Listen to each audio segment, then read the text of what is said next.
Welcome to the Sourcing Hero podcast, produced by Una, a group purchasing organization that empowers sourcing heroes, and Art of Procurement, the world's largest procurement podcast network.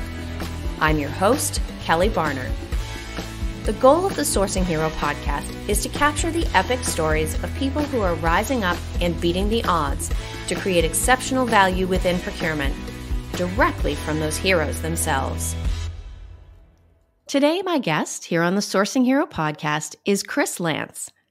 Kris is a senior director at Una, a group purchasing organization which also provides the home to the Sourcing Hero podcast.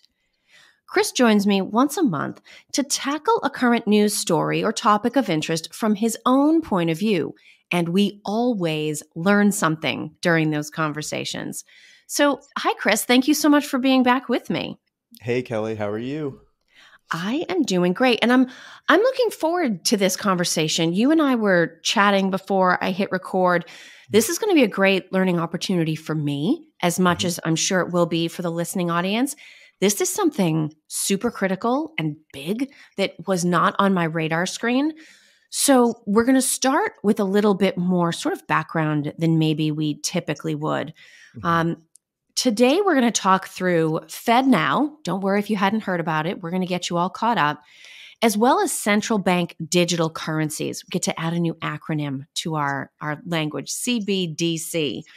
But Kris, start us off by just giving us a little bit of a primer here. What is FedNow? Yeah, so FedNow itself is not a CBDC or a central bank digital currency, but from my view, it is the prelude to central bank digital currencies. So FedNow itself is a service that was developed by the Federal Reserve for banks specifically in the US. And it's already been piloted, internally between banks and then also in a handful of states. And so what the service, or I guess platform, if you will, what it will do is it's going to enable individuals and businesses to send and receive instant payments. And so then in the future, banks will actually be able to build like new digital products or offerings on top of this FedNow platform or system. So nothing really new per se, but new in the sense that big government now has a hand in digital finances, which what could go wrong? Sounds great. But for for those asking, well, when did this start? We actually touched on this. This was one of those middle of the night, or I should say under the radar executive orders that was passed, I think in March or so of last year. And so it's been in the works for quite some time, but I think it actually goes live. I'm doing air quotes, but I think it's in like May or June of this year. So that's 30,000 foot view of like, what is FedNow? And I should actually point out, and if anybody really wants to know, I have the email chain to prove it. We picked this topic, banking, right? Before Silicon Valley Bank ran into trouble. So this is not a pile on topic. This is something you've been monitoring. We had decided to talk about. We had our very self-amused email exchange backwards and forwards. Like, we did it again. Right? We picked the topic right before everything hit the fan. So, you talked a little bit about government taking a role, and, now we joke about the existing banking infrastructure, but it's important to understand how all of these pieces are going to work together. So in the rollout of FedNow with these instant payments, is the federal government working on the same side, or are they working or functioning sort of in competition with large banks that might be able to offer a similar service? Ooh, so that's a loaded question. It's a great question. As far as, are they working with them? Is it going to replace or change anything? So my immediate answer or thought is no, right? Is that, come May or June, is anything going to be different? I would say no. It's not necessarily replacing anything immediately, but I believe that in time that's going to evolve, if you will, and it's actually going to replace a lot of current processes and structures for something as simple, for example, as cash. We're clearly moving to a cashless society. And so, again, FedNow itself doesn't enhance or unleash, capabilities that we don't already have in place today. But what it does do is ratchet up transparency and control. So, for example, let me dive down this rabbit hole for a second. But for example, to participate, everyone would need a unique identifier, which that in itself is interesting because if my memory serves me well, we couldn't have voter IDs because that was too cumbersome. Right. But we can require it for financial aspects. That's rather telling, but I digress. I think the end goal is to move to cashless everything. So with that, banks, casinos, other sectors, they're obviously not going to be in favor of this. But the thing to remember, though, change like this, it's not going to come when things are working correctly. Mm-hmm. And so I believe that's a large part of what we're seeing in our economy now. I don't think it's that people are that, I don't want to say inept, right? I believe that everything we're seeing is by design. And I think that it's on purpose because you create the problem and then you offer the solution. So right now, I don't think a lot of big banks, casinos, specific sectors are very, very interested at all in a CBDC. But I think that as things continue to progress in the way that we're seeing, I think people will actually be interested in it and whatever that means. So, well, and it's so interesting because one of the things that you offered up in your answer to the previous question was you talked about transparency. And I'm actually, in my mind, I'm visualizing, Kris, I don't know what these are called, but I'm sure everybody can picture them. There's sort of the traditional theatrical, there's the happy face and the sad face. I think if you have an Apple Watch, it puts your phone in theater mode, that little picture. So you talked about transparency, and I think, yeah, transparency, that's good, especially for procurement. We're always talking about wanting to increase transparency.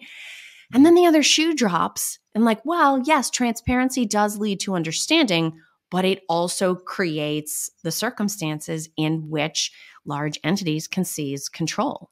Exactly. And so when we think about, there's a positive and a negative to everything, and it comes down to each of us making that decision, sort of what are we willing to trade in terms of what the perceived value in return is.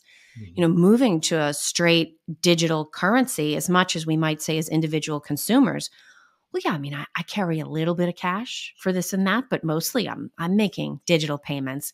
But then you start to think, okay, but then the people running the system control who has liquidity, who has access to capital. And we want these systems to exist for everyone to be able to participate in them. Yet different points of view always have a way of creeping in. And so it is sort of creating a very complex situation around the movement of capital through our economy, which is like, blood flowing through our veins. Absolutely. I think we're looking at kind of a shift from typically just being able to, I'll use the word control, the supply side to now actually being able to control the supply and the demand. Yeah. Because with those insights, again, we're going back into its, behavior modification, specific purchases, maybe I'm reaching here, but how does this tie into the 80,000 IRS workers that were, right. If you can see everything, like it begs the question of, well, what do you do with that information? So. Yeah. Well, and it's interesting because, for those of us that work outside of the financial system professionally, it's very easy to think like, oh, the Fed, they do interest rates, right? And, oh, okay, then there's really big banks. And, even in the coverage of Silicon Valley Bank, we know that the FDIC has played a role in guaranteeing individual deposits below a certain threshold. But then it's really other banks. I know JP Morgan Chase has played a huge role in it in stepping up to sort of keep the system as a whole going. Mm-hmm. So if we start to break that down into what is the federal government doing versus what is the private sector doing and how do those differ, it's interesting because with both FedNow and CBDC, as you've said, they're different, but there's a relation between the two of them.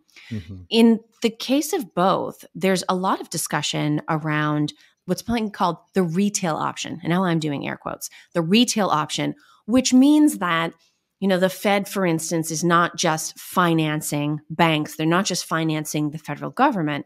Mm-hmm. There's actually an ability for individual citizens like you and I, or small business owners or people in commercial real estate to bank directly with the federal government, as opposed to that one step removed, if we think about the financial supply chain and dealing with private institutions instead. And in part of the coverage of this, I actually have a quote from Janet Yellen that I want to read into the conversation, and that I'd love to get your thoughts on this. Mm-hmm. So here's what she said. Innovation without adequate regulation can result in significant disruption. Digital assets and other emerging technology could offer significant opportunities. Mm-hmm. So to me, that's a little bit going back to like, there's good news and there's bad news. Okay, innovation, there's your good news. Ooh, but regulation, right? And the policy changes that come with that. What's your initial response to that type of a statement from Janet Yellen? Well, so really quick, I'll get that in one sec. So some of the people I talked to, because you were hitting on something really key kind of about like the individual aspect. And so some of the people that I talked to about this, they've said, well, I'm in crypto, so I'm all for, CBDC. And if that's the stance, well, then you probably don't understand what you've invested it in, because those tools they're not going to integrate, right? So real quick, cryptocurrencies and CBDCs, while they do have similarities, there are some pretty major differences between them. So cryptocurrencies are decentralized digital assets that are not controlled by like a central entity or authority, like a government, right? CBDCs, on the other hand, those are actually digital currencies that are backed by a central bank or by a government. So with that, like we were touching on, governments can impose rules and regulations, such as limits on transaction size, transaction type. And so, before anyone kind of rolls their eyes, I'm really not reaching here, right? Because I was reading somewhere, I think it was a director of someone at the Bank of England actually said that a digital currency could be programmable, which would allow the government to determine what citizens can and cannot spend their money on. So for me, just like if we just think for a second, what's the problem the Federal Reserve has right now? They can't control inflation or deflation and how people are spending their money. So imagine if your own money had to be used by a specific time, or imagine you didn't have the capability to actually have savings. Or let's take it a step further. Imagine you just could or couldn't make purchases of specific items. Shout out to my 2A friends here, but that's a very slippery slope. So moving forward and back to your point on Janet Yellen making that statement, I guess I would say if I was given the chance to speak to Janet, I'd probably ask a lot, but I would ask, well, disruption for who? And why is that being framed as a bad thing, that there's not control over something that is innovative? So, how do I feel about it? I'm not pumped, that the government is really wanting to get more involved with technology. I would liken it to the same way I feel about them getting involved with finances or private businesses that are already running autonomously. I'm really not a fan at all. My personal opinion, I think it's malicious by design, and it's kind of a way to hinder, capitalism, freedom, growth, and a lot of different things. So what I am a huge fan of, and it kind of flies in the face of the digital aspect, is I've actually been reading there's several representatives in states like Missouri, Tennessee, Louisiana. Those are the ones off the top of my head. I think there's 25, 26, but they're actually looking to block the acceptance or the rollout of CBDCs in their state. And they're actually looking to go the other direction, which would be working to have gold and silver accepted as a legal tender, which, by the way, is in our Constitution. There's a very long historical story there. And if it's okay, I did write down one thing, Kelly. I did write down this quote because I just thought it was so relevant for just the theme of this topic. And obviously, Google has competing opinions on who this quote is actually from, so I couldn't tell you. But it said, "If the American people ever allow private banks to control the issue of their currency, first by inflation, then by deflation, the banks and corporations that will grow up around these banks will deprive the people of all property until their children wake up homeless on a continent their fathers conquered."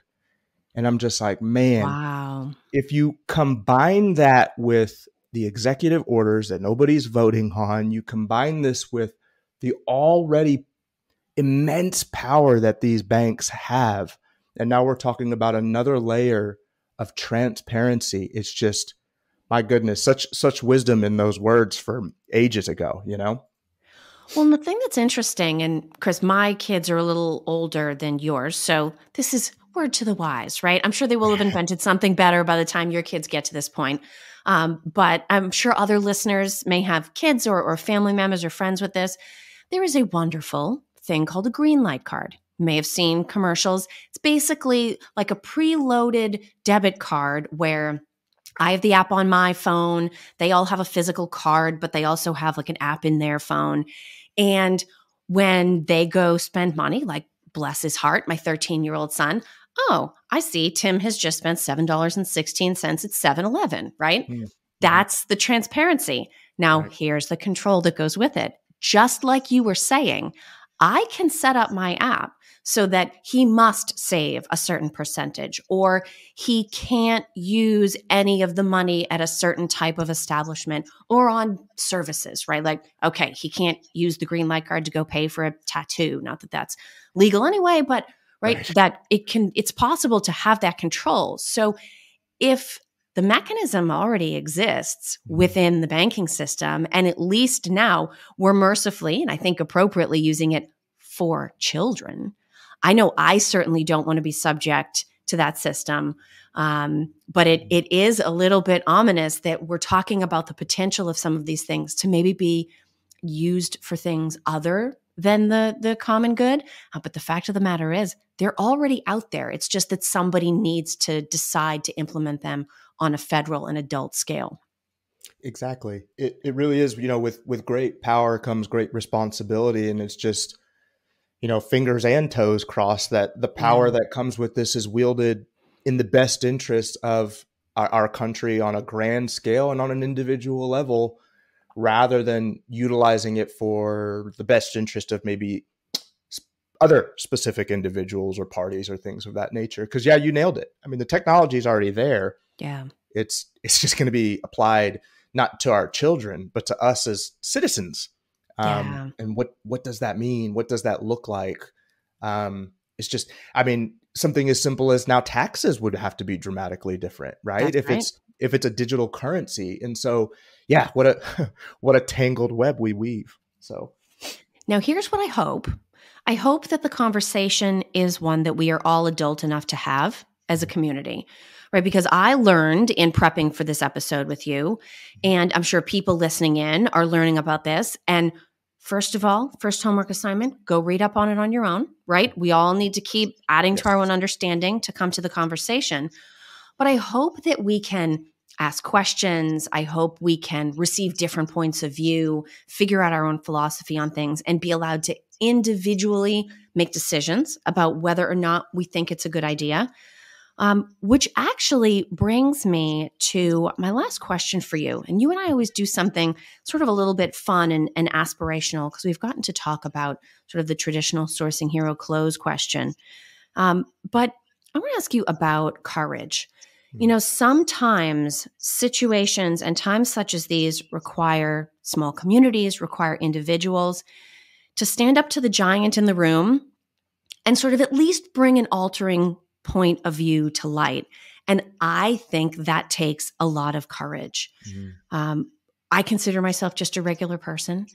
So in your opinion, where can regular people find the strength, find the courage, find the determination, and the sense of timing to know when they should either speak up and present an altering point of view, or simply to ask questions in a situation where things feel a little bit scary and foreign?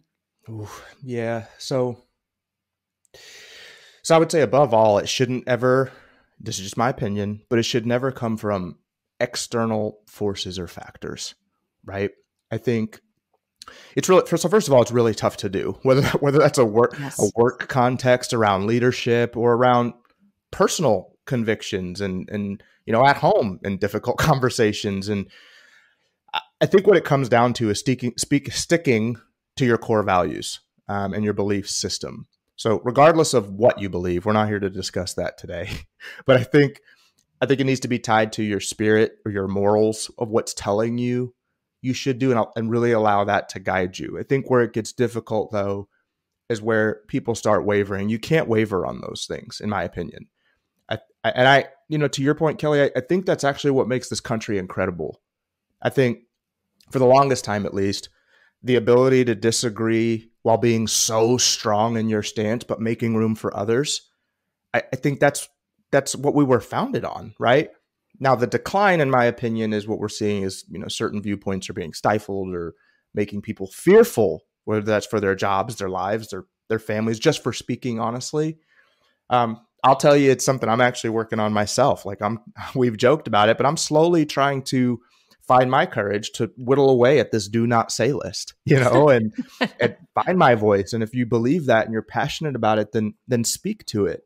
So I think it needs to come from within, but I think it needs to come from what you hold dear, what you hold true. And I don't want to take it to the extreme, but what are you really willing to fight for? And then never waver on that.